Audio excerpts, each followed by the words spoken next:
साल बाद। और इकट्ठे हुए तो कैसे हुए? इकट्ठे हुए तो ऐसे हो गए कि पूरे मुल्क के अंदर शाम तक इसकी चर्चा होने लग जाएगी कि हम इकट्ठे ऐसे हुए। 3 दिन पहले हमने सोशल मीडिया पे इन हमारे युवा मित्रों ने ट्रेंड चलाया था, और कितने मिनट रहा?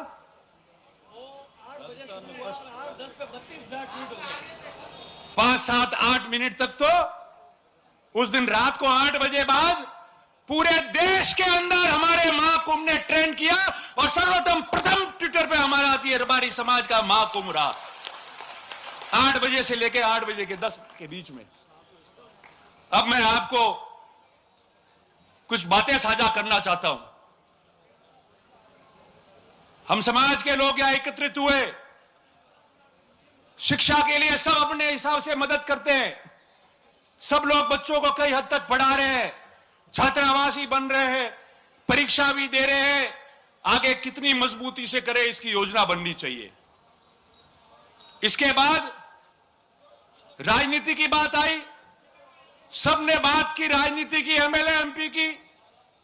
मैं आज कोई सरकारों ने क्या किया क्या नहीं किया उसमें नहीं जाऊंगा। क्या करना है, क्या स्थिति है, क्यों है, उसके बारे में मैं चर्चा करूंगा। आज वर्ष 2023 है, और ठीक 20 साल पहले वर्ष 2003 में हम लोग यहां जोधपुर में भी इकट्ठे हुए थे। हम सबका सपना था कि हमारा कोई ना कोई भाई राजस्थान से विधानसभा या लोकसभा का चुनाव लड़े। इस राजस्थान की बड़ी पंचायत में हमारा व्यक्ति पहुंचना चाहिए। ये सागर रायका जी हमारे बीच में बैठे हैं, जैसे रघु भाई आज पर्यवेक्षक बन के आए। 2000 में 20 साल पहले 2003 में ये सागर रायका जी पर्यवेक्षक थे जोधपुर संभाग के। और राजस्थान में, राजस्थान के इतिहास में सबसे पहले रेबारी समाज का व्यक्ति आप लोगों ने मुझे चुना, जो चुनाव लड़ने लायक हुआ, और राजस्थान की पंचायत में चुनाव लड़ा मैंने। और हमने हार नहीं मानी। उसके बाद सिलसिला शुरू हुआ, बोर्ड का गठन हुआ, बोबा जी अध्यक्ष बने, पुनः चुनाव लड़े, जीत के गए। मैं पहली बार जीत के गया। पहली बार को बनाते नहीं थे, मगर मुझे उस समय सरकार में सरकारी उप मुख्य सचेतक बना के राज्य मंत्री का दर्जा दिया, और आने वाली सरकार में भूपा जी को मंत्री बनाना था। चलता रहेगा सिलसिला। ये जो गुजरात के हमारे भाई बैठे, हमारे वरिष्ठ लोग बैठे, सागर भाई हो, गोवा भाई हो, रणछोड़ भाई हो, रघु भाई हो, मावजी भाई हो, ये पड़ोस में है। हमारे सुख दुख के गवाह और भागीदार बने। हमेशा अलग अलग जगह हम लोगों की मदद की है, राजनीति में स्थापित होने में हमारी मदद की है। कभी हम पीछे नहीं हटे, हौसला नहीं हारे। 20 साल पहले हमारे पास क्या था, वहां तो बन गए थे एमएलए एमपी अध्यक्ष, मगर इन लोगों ने हमको निराश नहीं होने दिया। हमारे समाज का पूरे मुल्क में और पड़ोस में गुजरात और राजस्थान का ये प्रेम बना रहे। आप सबका आशीर्वाद सब पे रहे, और ये समाज प्रगति करे, इसके बारे में आप लोगों को धन्यवाद प्रकट करता हूं। पर अब क्या हुआ? अब क्या हुआ? हमारे सभी सम्मानीय साधु संत विराजे। अब तो आपके भी आशीर्वाद की जरूरत है। अब क्या हुआ? 2008 के पहले सिरोही में सान्नेसर महादेव में एक सम्मेलन हुआ समाज का। गुजरात के सारे नेता ही आए। मुझे याद है उस समय वो विधानसभा में अभी जो उपाध्यक्ष है भवान भाई भरवाड़, वो भी आए थे, और उन्होंने कहा कि आप लोग चुन के जाओ, सबसे पहले मैं स्वागत करूंगा आप लोगों का। 2008 में आपके 2 प्रतिनिधि राजस्थान के विधानसभा में चुन के गए, और राजस्थान के राजनीतिक में पहली बार इतिहास बना कि 50-60 साल बाद में पहली बार कोई 2 व्यक्ति रबारी समाज का जो है वो विधानसभा में जाके चुन के जाके बैठे वहां पे। और उसके बाद में 2013 का चुनाव आया। दो में से कितने रहे? जोर से बोलो, जानते हो, राजनीति सब जानते हो। एक। आवाज आ रही है ना? आपकी आवाज है, मेरी नहीं है।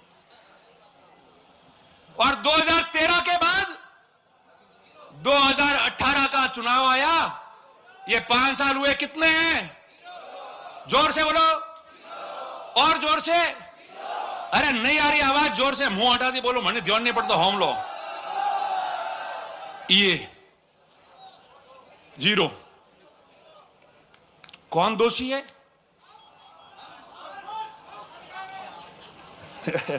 वो क्यों आए हो? नहीं, आप लोग दोषी नहीं हो।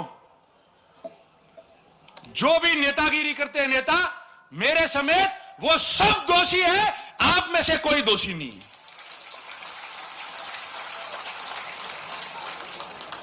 आप में से दोषी होते तो 400 भेड़ पालक मध्य प्रदेश में अपनी रेवड़ रख के, और ट्रेन एक दिन पहले आती है, रोज वो ट्रेन है नहीं, एक दिन पहले वो ट्रेन पकड़ के जोधपुर अपने गांठ के पैसे खर्च करके वो भेड़ पालक और वो पशुपालक आज यहां नहीं आते। अगर आप लोग दोषी होते तो, आप लोग दोषी होते तो आप लोग इतनी संख्या में यहां नहीं आते। आप लोग दोषी होते तो आज जो मां घर पे बुजुर्ग 80-90 साल की मां बैठी है, उसने भी अपने बेटे और पोता पोती को कहा कि जा बेटा वटे जोधपुर में मां कुंभ वेरियो थोड़ा वटे जाए ना आवड़ा, मारी बाटी तो पागती थी लावेन खाऊ पड़ी, थारे मां कुंभ में जाओ। आप लोग दोषी होते तो ऐसी बात नहीं होती। दोषी हम लोग हैं, मैं भी हूं, साथ काम करने वाले विभिन्न नेता कार्यकर्ता, वो लोग दोषी होंगे। क्यों? क्योंकि काम तो राजनीति में करना पड़ेगा। ये जो 2008 से 18 पे 0 पे आ गए हो, और कड़वी बात तो कहनी पड़ेगी। कड़वी बात कह के मैंने नुकसान उठाया है, उसकी कोई परवाह नहीं है। मगर समाज को अगर राजनीतिक रूप में स्थापित करना है, अच्छी तरह से स्थापित करना है, 36 कौम का प्यार, आशीर्वाद, मोहब्बत लेके आगे बढ़ना है, तो हम सबको कड़वी बात करके अपने अंदर झांकना पड़ेगा। और ये समाज जो आंख लगा के हमारे सामने यहां बैठी है, हमारी हैसियत जो बनाई है, इस मंच से लाखों लोगों को हम संबोधित कर रहे हैं, उस हैसियत को आपको आदर के रूप में, भावना के रूप में रखना पड़ेगा। और पल पल सोचना पड़ेगा कि जो हूं मैं इनके लिए हूं, मैं इनके लिए सोचना पड़ेगा और इनके लिए मुझे काम करना पड़ेगा। तब जाके राजनीति में वापस आपका खाता खुलेगा, नहीं तो उससे पहले खाता नहीं खुलेगा।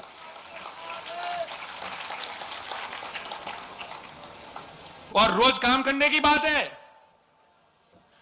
खाली सोशल मीडिया माते वीडियो नौके ने नेताजी यहां बोलिया ही, या मंच में से मैं ये बोल रहा हूं, उससे नहीं पूरा पड़ता है। जिस तरीके से कई लोग सुबह से लेकर रात तक काम करते हैं, सुबह जल्दी उठकर 200-300 किलोमीटर घूमते, लोगों के बीच में जाते हैं, 36 कौम के बीच जाते हैं। आपको पता है कि हमारा नेता वहां मिलेगा, रात को 2 बजे जाऊंगा तो खड़खड़ाएगा तो भी मेरे लिए खड़ा हो जाएगा। और ऐसा नेता जो निडर है, डरेगा नहीं, मेरे तकलीफ है तो मेरे लिए सांस करके खड़ा रहेगा, ऐसा आपको बनना पड़ेगा जब नेता बनोगे। और मैं हमेशा कहता आया हूं, मैंने रोज कहा है कि नेता बनना और लोग आपको नेता माने, उसमें बहुत बड़ा जमीन आसमान का फर्क है।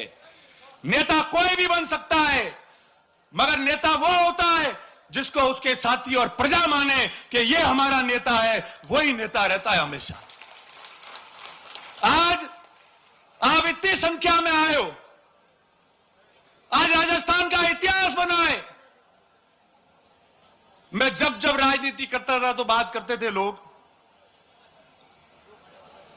कि जातिवादी नेता है रतन देवासी, रबारियों बगड़ाया, कह के नहीं कहता, कहता भाई समाज के ला। उसका 2 कारण है, आप सुनना। मैं आज भी कह के जा रहा हूं, कभी अपने शब्दों से पीछे नहीं हटता, नफा नुकसान नहीं देखता, और नफा नुकसान देखा होता तो चुनाव भी जीतता, मगर मन से समाज की और सबकी बात की है, इसलिए षड्यंत्रों का भी शिकार हुआ हूं। पर आपके प्यार मोहब्बत ने मुझे जिंदा रखा है, और यह जिंदगी आप लोगों के नाम है, आप लोगों के नाम है।